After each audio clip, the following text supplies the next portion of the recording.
Okay, I'd like to call the Joint Special School Building Committee to order. It's Thursday, February 22nd, 2018. We're at the Nashua High School North Lecture Hall. And if I could have the clerk please read the prayer. That's going to be you tonight, I guess, Sean. And could I have Mary Ann Melizzigolia do the Pledge of Allegiance?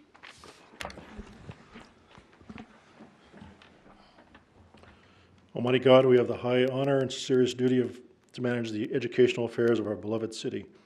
Fill us, O God, with a spirit of unity and understanding which enables us to face our multiple problems with a serene mind, justice and charity for all, so that any and all decisions made by us will always be for the betterment and greater happiness of all our fellow citizens. So help us God. Amen. I pledge allegiance to the flag of the United States of America and to the republic for which it stands, one nation under God, indivisible, with liberty and justice for all. Okay.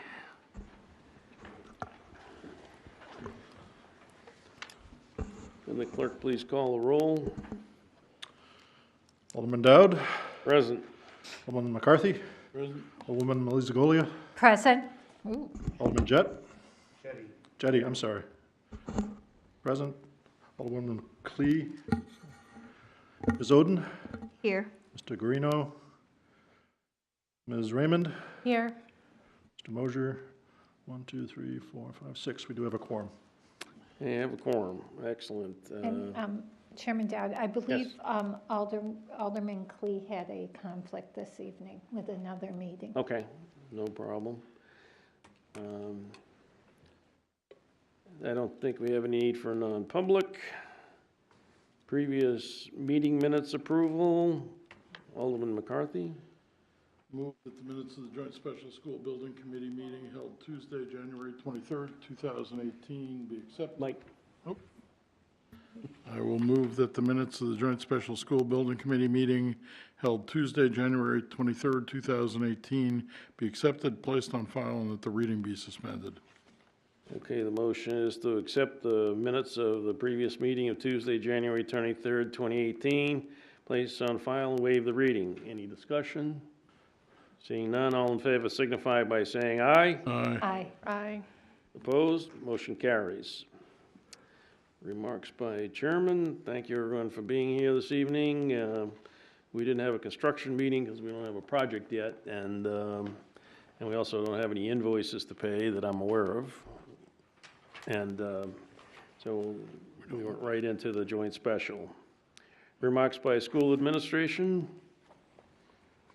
No? No need for construction projects report. Items for discussion. Mr. Smith?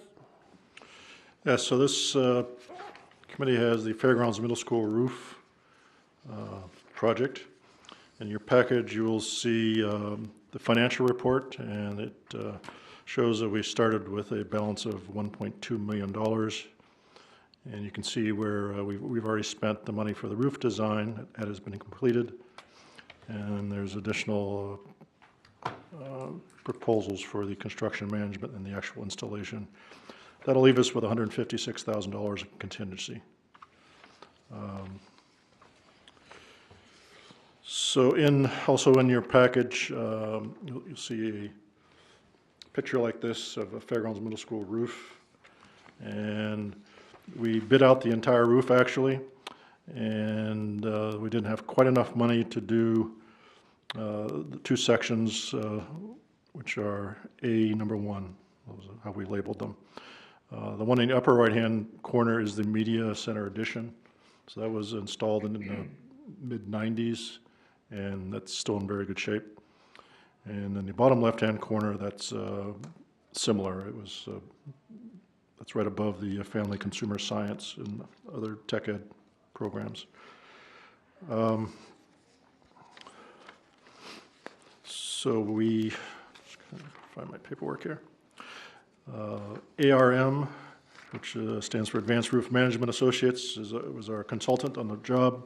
They prepared the bid, and we got bids from 4 companies. there's a spreadsheet in your package. It just says bid comparisons. So A&M Roofing, Academy Roofing, Skyline Roofing, and Viking Roofing all bid on the project. And you can see pretty quickly that A&M Roofing actually was the low bid. So what this does, the bid number 1 was for the entire roof. Bid number 2 is just for the PVC, which if you look at the picture, that's the part that's white. And then the parts that were black, which is EPDM, which basically is rubber roof sections, there's a bid for that. Then 2 deducts, one for that's alternate number 1. So those are the 2 roofs I talked about earlier, above the Media Center Edition and the Family Consumer Science area. And the other deduct we didn't have to take, that was above the gymnasium and more of the EPDM. There was an addition for specified work that had to do adding an additional roof ladder. And I'd still like to do that, but we don't need to award that just yet. So the recommendation is to award the base bid number 1 and the alternate number 1 deduct to A&M Roofing. Total amount of $985,000. Alderman McCarthy? Yeah, I would move to award the contract for roof construction to A&M Roofing in the amount of $1,185,000 and to accept alternate number 1 for a deduction of $200,000 for a total of $985,000. Okay, you've heard the motion. Are there any questions for administration? Yes, Mrs. Oden? Have they done work for us before? Yes, they have. Actually, all 4 of these companies have done work for us. Okay, And they're all quite good. okay, thank you. Any other questions on the motion? Alderman Jettie? Could you explain again what the alternate number 1, 200,000 is? Yeah, so on the picture, you should have here, are yours in color? Mine's color. I'm sorry, this is color. So if you look at the picture, the upper right-hand corner is a square section. It should say A number 1 on it. That's alternate number 1. And Yes. that is the one I'm talking about, the media section, which is a brand-new part of the building built in the mid-90s. And it's a rubber roof. It's still in very good shape. And then similarly, in the bottom left-hand corner, you have another A number 1 that is part of that deduct of $200,000. So between the 2 of them, it comes to $200,000. So we're not going to do those? Correct. Okay. I may come, as we get into the project, we have $157,000 of contingency, so as we move further in, we may ask later on to do one of those 2 roofs. My choice would be the one on the bottom left. Yeah, we've done that on projects before, where we get into the project, we find out that we either have the contingency that we started with or even increased because of cost savings, and then we could do the extra work with that money. The bond for 1.2 million has already been approved by the Board of Aldermen, so the bonding resolution's all squared away. This project's ready to go if approved in this motion. Alderman McCarthy? But we're really not going to, we're not going to see savings, right? This is a fixed price contract for the rest of the roof. There's no place where we're going to get. Unless there's some unforeseen conditions. That's what the contingency is for. We're not likely to redo that section of roof. We're likely to wind up with 150,000 left over in contingency. Yes. Any other questions on the motion? Seeing none, all those in favor signify by saying aye. Aye. Aye. Opposed? Motion carries. Additional information, Mr. Smith? Yes, you'll see the letterhead, again, the Advanced Roof Management Associates in your package. It has a very small picture of the school in the upper right-hand corner. So this is their proposal to do basically the construction management piece of the project. So they will, as you can see if you read it, they plan to be out there at least 2 full days the first week and then 2 half days every week thereafter until the project's completed. So between their time and the travel expenses, they recommend not to exceed $15,000. And I recommend we award this work to them for that amount. I'd like to make that motion. Yeah. Alderman McCarthy. I'll move to award the construction management contract to Advanced Roof Management in an amount not to exceed $15,000. Motion on the floor is to award the project management of this project, Fairgrounds Middle School roof, to Advanced Roof Management Association for a price not to exceed $15,000. Any discussion? Alderman McCarthy? Yeah, we're getting a person for 2 days a week on site for this? Correct, so there'll be 2 full days, then 2 half days thereafter, And- every other week. What level person is that? Is that a, That'll either be the owner of the company or his right-hand person. Okay. He did all the design work between the two of them. All set? Yep. Further discussion? Okay, seeing none, all in favor signify by saying aye. aye. Aye. Opposed? Motion carries. Mr. Smith? So on this project, the work won't start till after the school begins. It ends. So, school ends, the summer begins. So as far as this piece of work and this committee, there's no need to meet unless something comes up, which is up to the Board of Ed, I think. So what I did hand out, though, is just to give you a sense for what the school administration and Board of Ed was thinking about for next fiscal year and beyond. And this is an excerpt from our presentation to the Capital Improvement Committee, which was the latter part of January. So we're proposing to bring a FY9, $500,000 to bring a architect engineering firm on board to start the process. We're still looking in the vicinity of $60 to $65 million potentially for the project. It's currently sitting around 61 million, but that does not include the input from the state as far as the sufficiency of the spaces for education. That's just, some of the classrooms are too small and some of the ancillary spaces are too small. And then we foresee a 2-year project. Those numbers were ground truth, not only the architect, but also Harvey Construction put these numbers together. What does that number represent per square foot? So the school is about 200,000, I believe. So, Mr. Bean Counter, what's that number come to? 240 or something? 240 square foot. So, in our discussions so far, we've said, well, if you're going to pay that much money, then maybe it might be wise to look at alternatives such as building a new school.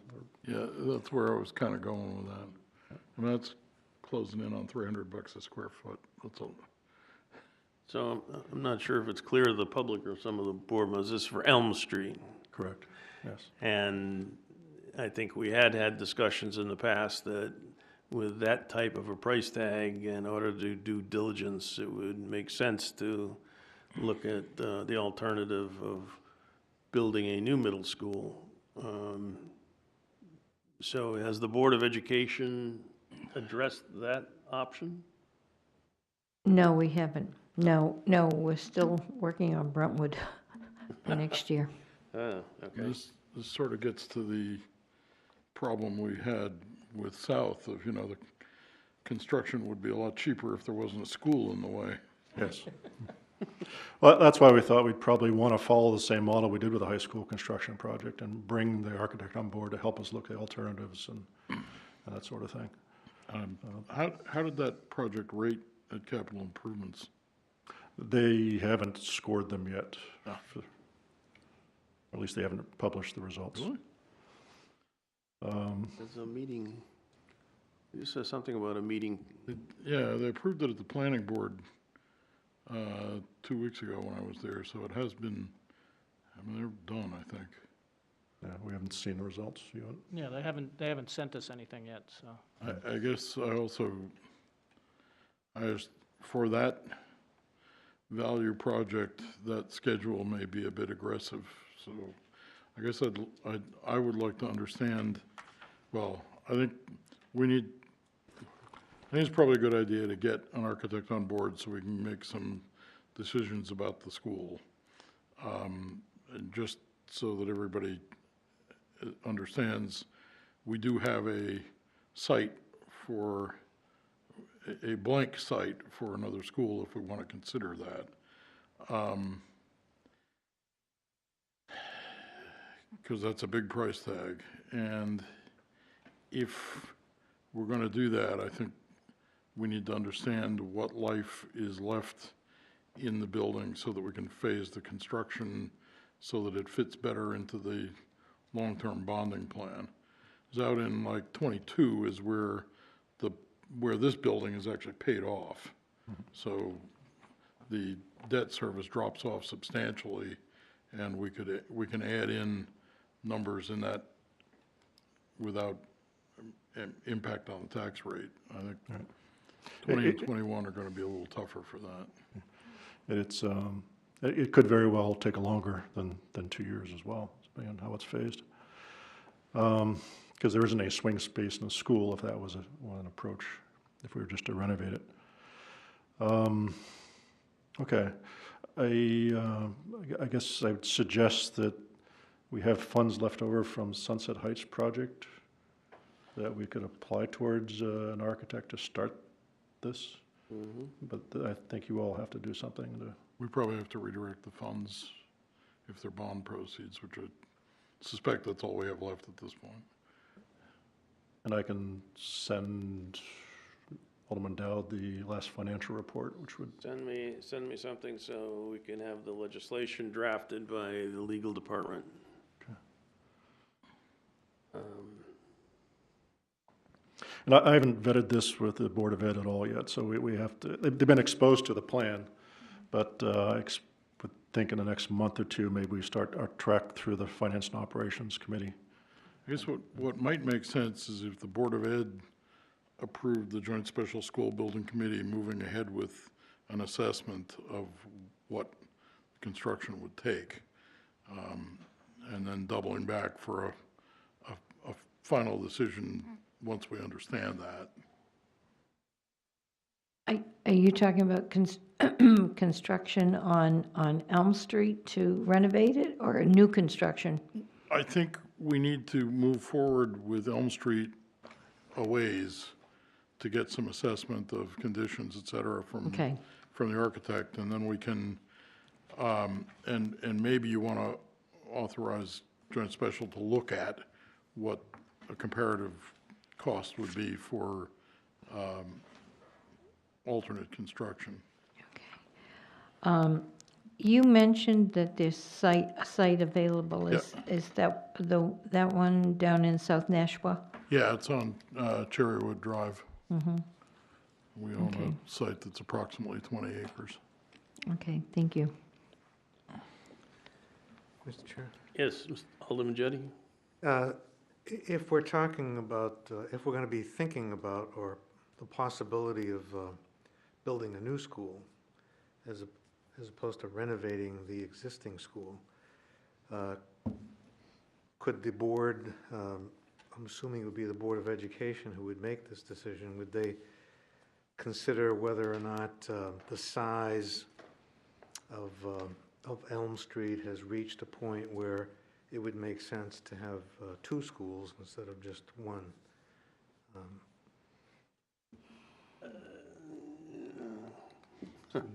Well, that would be a Board of Education decision, but now you're into an even larger expense because of land acquisition, et cetera. Actually, Plus, we would need two staffs, we'd need, multiple principals, we would need all the expense of heating another building, granted, there's square footage, but there comes a larger expense when you have another school, just like when we built the north and the south. There are certain things, when you look at sports teams, things like that, it just adds into the budget. So I think we would have to consider that, because it's just not the price of the building, it's the price of staffing the building and all the other things that go with it. I believe when we went with 2 high schools, the additional cost yearly to the school department was like $4 million. Alderman McCarthy? I do think the size of Elm Street is an issue, however. It's I mean, it's closer to half the middle school population than it is to a third. So what may make sense is to look at, for example, adding some space to Pennachuck. Probably tough to add any more space to Fairgrounds. I'm trying to, were we to build a new school and try to redistribute the population a little bit so that it's a little more evenly divided between the 3 sites. Alderman Mills-Igolia? Yes, just to get back to capital improvements, I didn't want to give misinformation here. The Elm Street renovation was a B3. The administration building in Brentwood was an A1, and deferred maintenance was A2. By the way, let the record show that Mr. Guarino arrived at 7:24. Well, if we had, does anybody have any more questions about Elm Street? Just say quick things. Yes. So if you're going to work on changing the funding from Sunset to this project, then I'll just dust off the RFP to hire an architect. You want to hire a new architect at this point, or continue with the ones we have been, or? I suspect we should go out with a new RFP. Okay. Probably not the construction manager till a little bit further down the road. Okay. And typically, when we get into these projects, we do most of the legwork in the construction committee, where we have a lot of the presentations and everything, and then have, bring all that forward from the construction committee to the joint special, which is a larger committee. Is there any other projects that are being considered? Okay. If I could just one more thing on Elm Street, we already had an architect look at the structure. So they've done an assessment of the facility, and Harvey again was involved in that process. So I feel pretty good about the numbers we've put forward. They also did the state assessment, the educational specifications, kind of what we did with the high school project.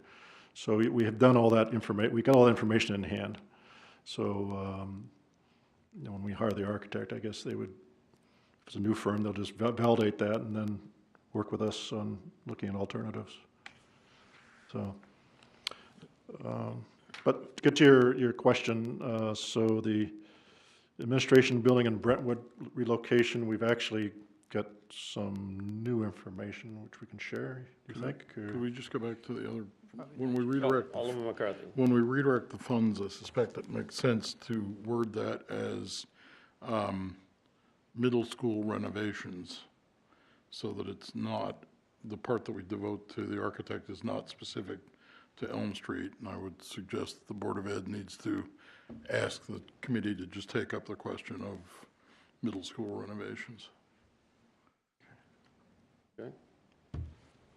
And could I, Alderman Jettie. before we leave Elm Street, during the discussion of the Performing Arts Center, it was brought out that the Performing Arts Center, the proposed Performing Arts Center is going to be a 500 to 700 seat facility, and that it would not replace some of the uses that the Elm Street, the Keefe Auditorium is used for. Keefe, I think, is 1,000 or 1,100 or 1,200 seats. So it's a large facility. Symphony New Hampshire says they need that large a facility to sell enough tickets to pay the musicians that they need for a symphony performance. There are probably other groups that need that size facility. So I don't know if the architect is thinking not only of Elm Street, the school, but also the auditorium as being more than just a school facility, but a city facility. I'm going to let Alderman McCarthy answer that, because Yeah, we actually asked them to look at that when we talked to them last year. basically with the plan that, the kind of schematic plan that was given to take out the portables, build a new classroom wing, put parking on the entrance down where the portables now are, would give us the opportunity to sort of use the corridor that divides the auditorium from the school to put some facilities in and perhaps make it so that it's easier to separate the school and the auditorium when that's necessary. If we were to replace the school, I suspect we would anticipate holding on to the auditorium building. I think it's important to note that the symphony uses it, I think, 4 nights a year, and the actor-singers use it probably about the same amount. They don't actually fill it, but they more than half fill it. And the issue with using it for others is it's a cavernous empty space for most performances, which we're recommended not to do. In one sense, the problem with it is it's too large. And when you have the kind of performances that are saleable in Nashua there, they don't look like they're successful because half the seats are empty. So I don't think it will replace the usefulness of the proposed arts center. I think if we decide, based on what we decide to do about Elm Street, we will need to figure out what to do about the auditorium separately. I think there's a solution to use it better for the symphony and the actor singers if we leave the school there. If we don't, then we need to figure out what we're going to do with the site, which might include redevelopment of the rest of the site and leaving the auditorium and perhaps enhancing it. And I think the architects will give us all the options to look at to be able to make a logical decision, and along with the Board of Ed, because it will ultimately be their decision first from an educational standpoint as far as the schools are concerned. Okay, any other questions relative to Elm Street? Again, I think you were pointing out, Alderman McCarthy, that the bonding structure, the way it's laid out, it's going to take longer than that to actually do the work. So the bonding would probably be stretched out. Well, I think we may need to schedule the work so that the bonding is stretched out to some extent. And I think the architect, again, will give us an idea how to best do that when they lay out what they think would take as far as construction time and cost. The other question I was alluding to is Mount Pleasant. Is that dropped completely off or Mr. Smith? I don't want to be an alderman, thank you. No, it hasn't fallen off. If you look about halfway down the page, it's still there. We've updated cost based on inflation, and that's actually inflated to the year 2026.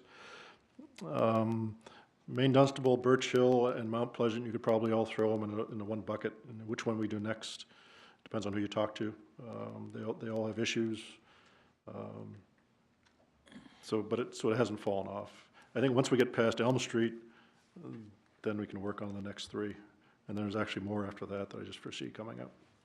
So you're saying that Mount Pleasant now falls into the Maine Dunstable Birch Hill relative to priorities?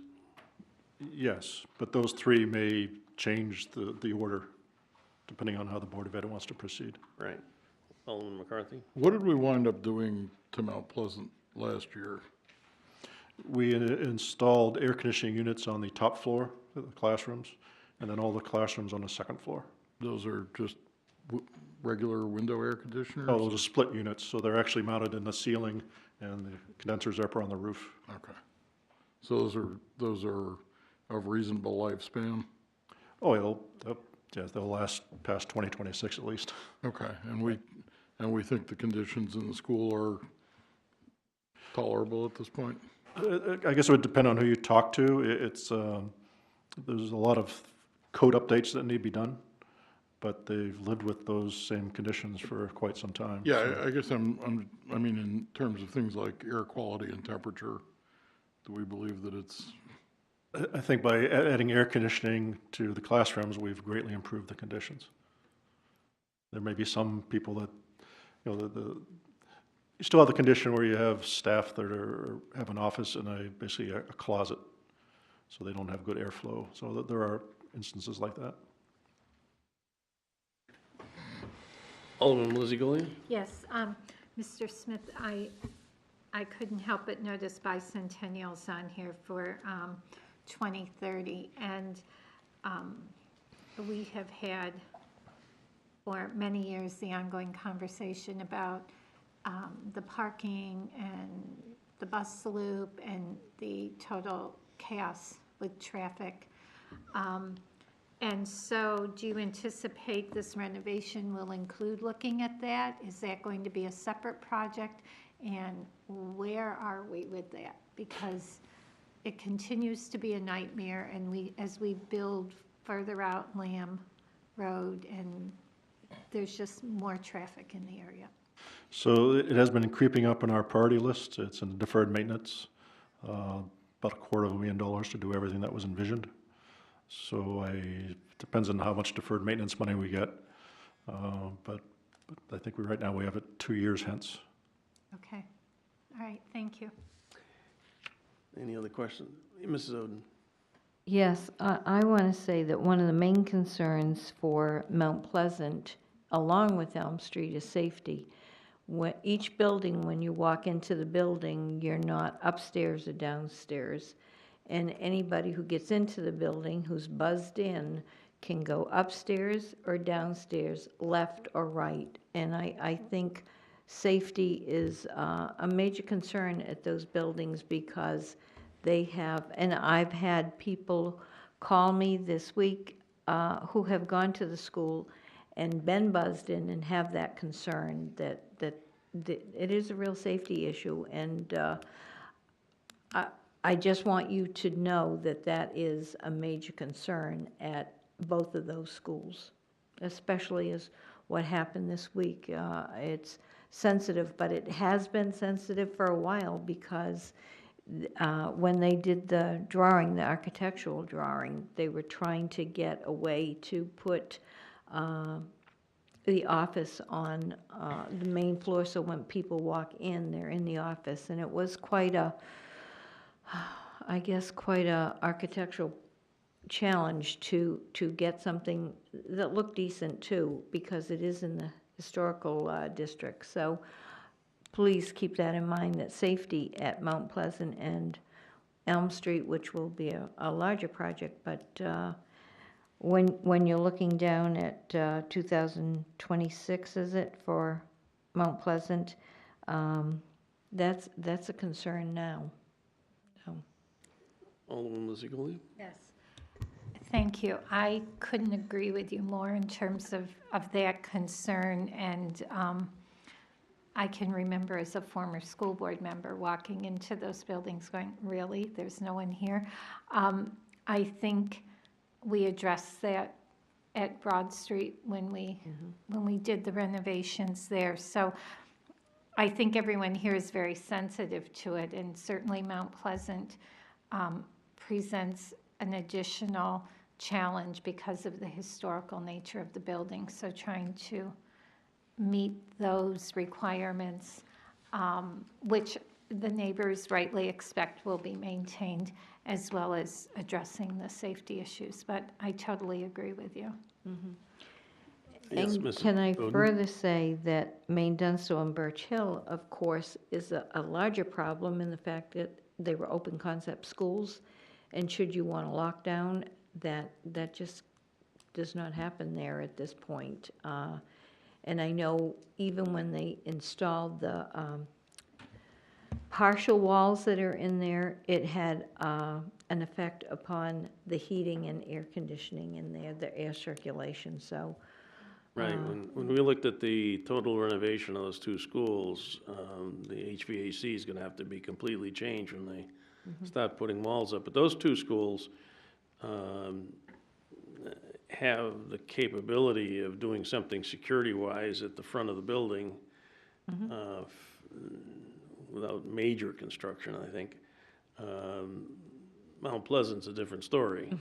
The only way I see something being done at Mount Pleasant is to change the entrance to the back of the school and having people come in that way. And I'm not sure how you do that, but that would be something to look at.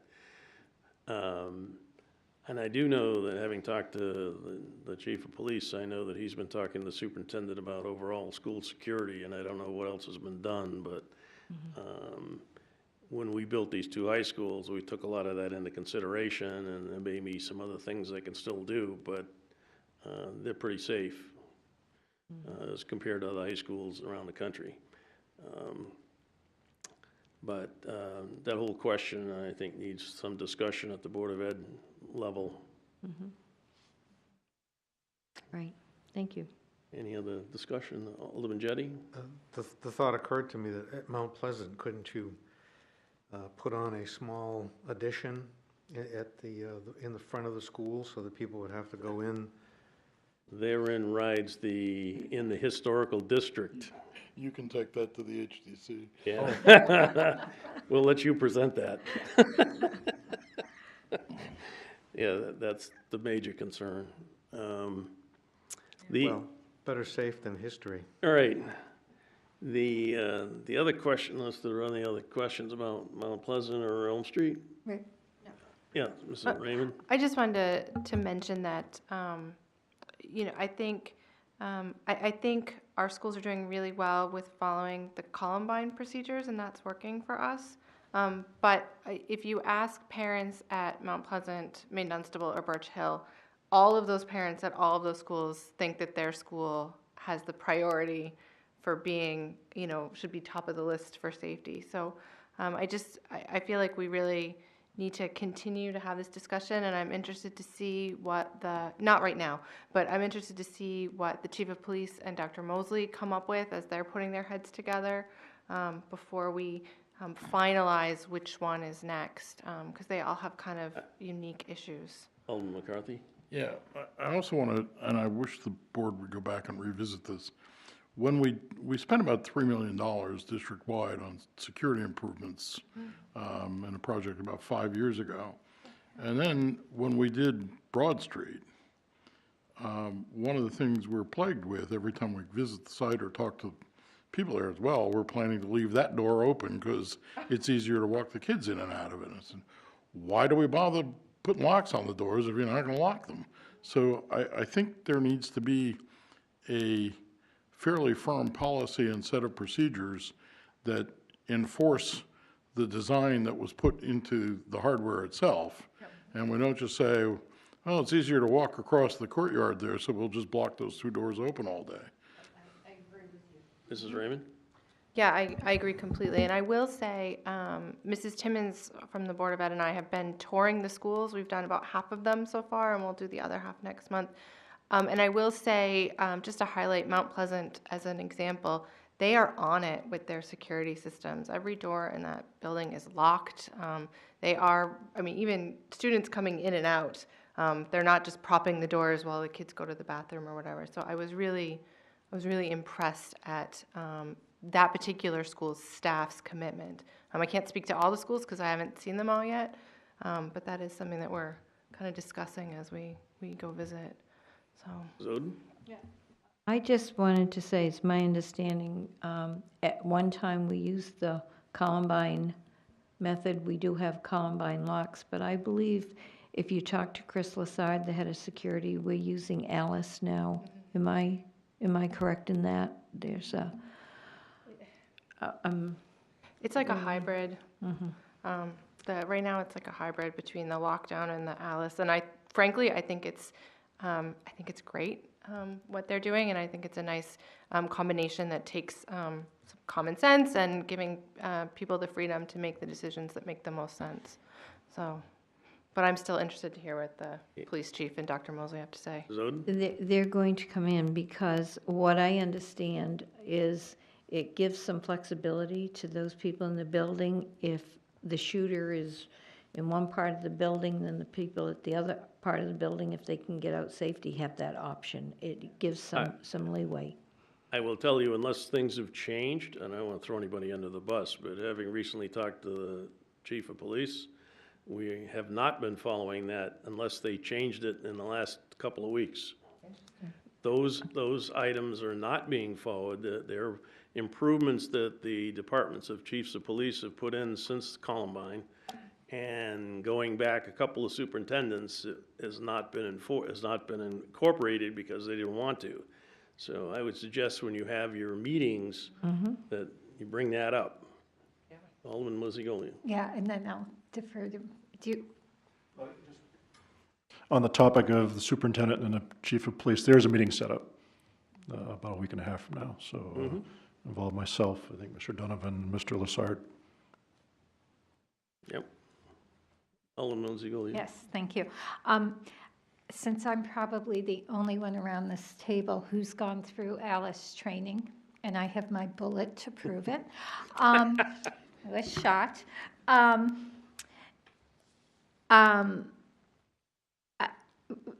Alderman Dowd, I'm not sure what you're referring to in terms of things that haven't been incorporated. I think the Alice training is fairly new. And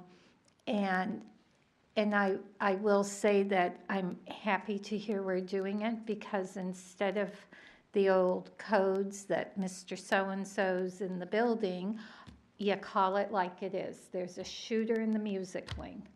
If you're not in the music wing, you jump out a ground floor window or you leave. So I'm happy to hear that we're incorporating that and giving teachers and staff a little more information and then the skills to use it. Mrs. Rudin? Can I say, I haven't heard that officially, but Chris Lassard has been responding to people, and I believe it was on the Nashua Civic Sounding Board. So I have asked for all the policies and procedures that we are using, because I understand what you were talking about, Mr. Dowd, about some of the methods we were using, whether they were the latest that our folks got training on. But my understanding is we are using a great deal of the Alice training, so thank you. But we will be updating on that. Good. Alderman Jettie? What does Alice refer to? It's, well, I'll let the person that's qualified in it speak. It's alert, listen, I can't remember what the acronym is, but it is like a person's name, ALICE.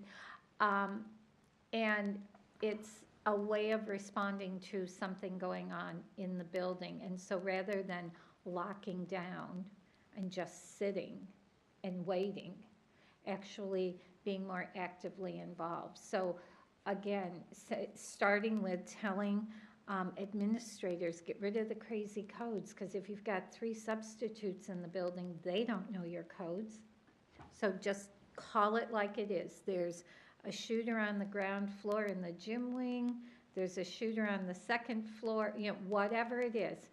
He's wearing this, as much information as possible, and then teaching people to really use common sense. And you've probably actually heard some of it, because it is a little controversial. If you think the person's on your wing and they're getting ready to come into your room, what do? So like when we did our training, some people had books they were going to throw, and we all had tennis balls that we could throw at the person. And so really looking around you and saying, what can I do? If rooms are connected, can you go through a bunch of rooms to the room closest to the exit for your wing? And you get out that way if the person's on the other end of the hallway. So really being much more strategic about how you're responding and kind of coming together as a group and making a plan. So it's not just locking down and sitting there and being quiet. Because, of course, some of our buildings have windows that all you have to do is break the window and open the door from the inside. I mean, if you really want to do something. So it's much more actively involved. Alderman McCarthy? It stands for Alert, Lockdown, Inform, Counter, and Evacuate. Evacuate, right. And interestingly, it's the second thing that comes up on Google. Linda Lavin's TV show from the 70s is the first. I can tell you it was we started with the traditional model, and then we added pieces to it. And by the time we got through all of it, I think we all felt much better about, okay. And talking about things like if you hear something and you think it's like, I don't know, fireworks or something, like really learning to think about what you're hearing. And the person who did our training said you should all just go sit near a shooting range and get used to what gunshots sound like so you can discriminate the difference. So. Yeah, I just actually heard today that Alice needs to be tailored between high schools, middle schools, and elementary schools, because some things you might do to elementary kids, you just, freak them out and they'll panic. So there's probably differences by each. Well, we've only done the evacuation with our kids. We haven't done anything else because we just had our training in October for teachers. We took half a professional day. And The teachers. it's not clear to a lot of people when they watch what's going on from Florida, but in Florida, California, and other places, they have outdoor hallways. Their schools are all open because of the weather, and ours are pretty well locked down. You can't open a door in this high school without sounding an alarm to the office where the security guards are, if it's working right. Which bodes another question. Did you have something, Mr. Smith? Well, if we were done with the security piece of it, I just wanted to say that we've done architectural assessments for all three of these schools for Maine Mount Pleasant. Oh, you're mine. Hey, You're mine. Mike? We've done assessments, architectural assessments of all three of the schools. Apologize. So the one from Mount Pleasant was just done this past year, so we have all the most recent information. The Maine Dunstable Birch Hill was probably 5 years ago. That was done along with Sunset Heights and Broad Street, so we've done 2 of those schools so far. So it's something we can all look at and formulate a plan. All set. The one question we came up when Alderman McCarthy said we're going to be paying the bonding off in this school in '22. Actually, a 2-part question. Do we have an ongoing plan for the 2 high schools to ensure that we set aside enough money every year in that capital improvements that you'd never get to maintain these schools in proper working order? Because if anybody's ever seen the HIVAC system in this building, you'd be amazed. It's not something you can spend $10 a year on and keep in a working order. And the second part of the question is, do we have a plan? I know in the capital improvements here, you've got this laid out for some of the schools, but you probably ought to have a long-term plan for all of the school department buildings, even if some of them go way out, so that we have a plan on how we're going to maintain our infrastructure, because it's come up a million times that we don't spend enough money on our infrastructure. If we plan ahead and spend $1 today, we might not have to spend $200 tomorrow. So just something to think about. Well, Mr. Smith? So yes, we do have a plan. It's not as detailed. This is as much of a plan we have at this point for schools. So I just know these are the next ones in line to be renovated. A lot of the projects that would make up those renovations are in the deferred maintenance, or they're in our major repair lines. And like work at Elm Street, I've kind of deferred for right now, anticipating a project fairly soon. Yeah, so all the major systems we have in every school, we have an inventory of, and when it was installed, how long it's expected to last. The Board of Ed just approved this past fall midlife renovations of the chillers for the 2 high schools. So it's a 4-year process. We just do 1 chiller a year. The roofs are still in great shape. The other parts of the HVAC are in good shape. So there is broad plan. It could probably be polished up and more inclusive of all the systems and all the schools. Go back to your Coast Guard history about how they maintain ships. Okay, anything else? It's the same as here. You ask for money and you don't Don't as get much. it. You know, Yeah, okay. Let's see, anything else? So, comments by members of the, oh, Mr. Smith? Mr. Dunman actually want to talk about the administration building and Brentwood program relocation a little bit. Okay. And we can talk about the energy savings because I think we can defer some of that back, which will help. Mr. Donovan? Well, the administration building and Brentwood program, will be sharing more information with the Board of Ed on Monday. I'm actively working with potential landlords, trying to get some prices and possibilities. But my guess is that in fiscal year 19, there won't be any need for bonding. So these numbers here, the initial plan was to move Brentwood to another facility, then potentially move central office somewhere closer to downtown, and then take the existing facility that we're in now, the district office, and turn that into Brentwood. You can't do that very quickly. That's going to take time.